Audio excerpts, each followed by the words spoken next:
I knew we needed to go through a reinvention, and that's about the time I met Wendy, was for the next reinvention of Duarte. We went to India. What happened, the reason I went to India is for 2 years I had this piece of paper on the surface of my desk. I kept moving around, go to India. I would just move it around, it would surface again, and I just kept this piece of paper, go to India, you need to go to India. Well, what's happening is I started to hear that like HP and McKinsey and all these people, they were sending their presentations out to India to be cleaned up. And it was super cheap.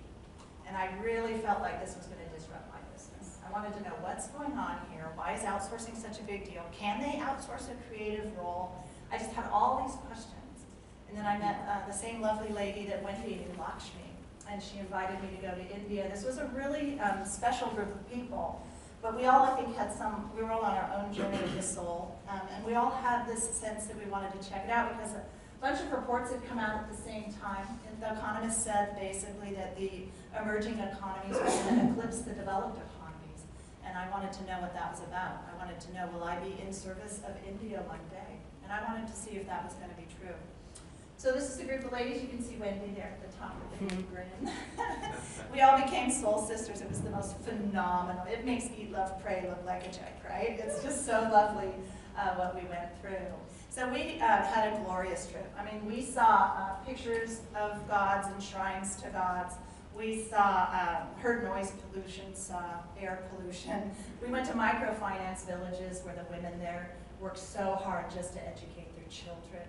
We saw nonprofits that feed 250,000 small children a warm meal every day.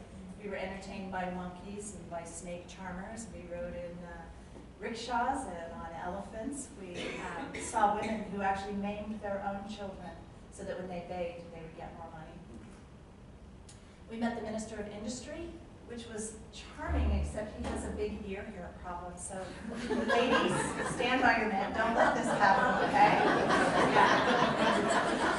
And then we also met the woman who became the president of the country and the governor of Rajasthan. We had met the woman who runs the stock exchange. We met the top venture capitalists there. We had high tea with the Maharaja and his wife, had a private meeting with his daughter. It was a really, really unbelievable trip. We met the people that started Call 108, which is like a 911 system. And then we actually had attended a meeting at the International School of Business. We would drive by tent cities on the way to groomed corporate campuses. It was this beautiful journey through contrast, through color, emotional, but I was on a quest. I wanted to contend with, will this place become my competitor? So I met with like agency heads, I met with different people. I really wanted to see the portfolios. Can they do the US visual aesthetic? Would this be appealing for US companies to outsource? So all that's impressive, because we also met movie stars and producers, and it was just unbelievable. And all that was impressive, but I was most moved this moment when we went to a small campus.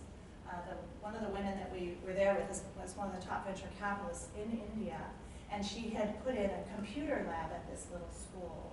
And right when we walked on campus, you could hear them squealing, "They're here! They're here!" I think there was like 1,000 little girls just screaming that we were there. They waited. They were all excited to see us.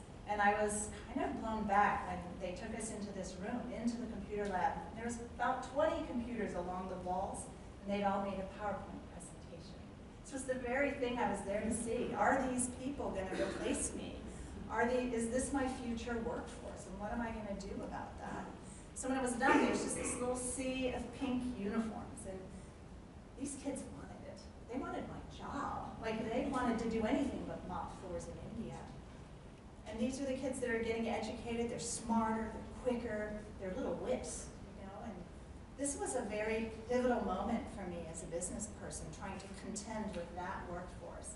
What role was it going to play? When would it hit me? So when all was said and done, we went to dinner at the sister of the princess, and I remember thinking, I think this is the ugliest, most god-awful house I've ever seen. They're beautiful there, considered so beautiful, but they had like 84 different colors in one room, and like things hanging from everywhere. And I thought, wow, there was a lot of things I saw and did where I realized what we value as beautiful is different than what they value as beautiful. So after this trip, I thought it's about 8 to 10 years away where this will actually impact my business. And I knew it would take about that long for me to be ready to contend with what they had. So this was a newspaper headline while I was there. India is poised to become the #2 economy, not second to US, second to China. That put US at third, and they thought it would happen by 2050.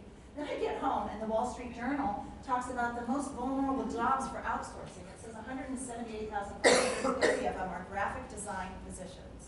Then I'm like, oh my gosh, then all this validation starts to come. And then you know it's been a really crazy idea when Guy Kawasaki blogs about it. He said, I got my bio picture retouched for $2 in China.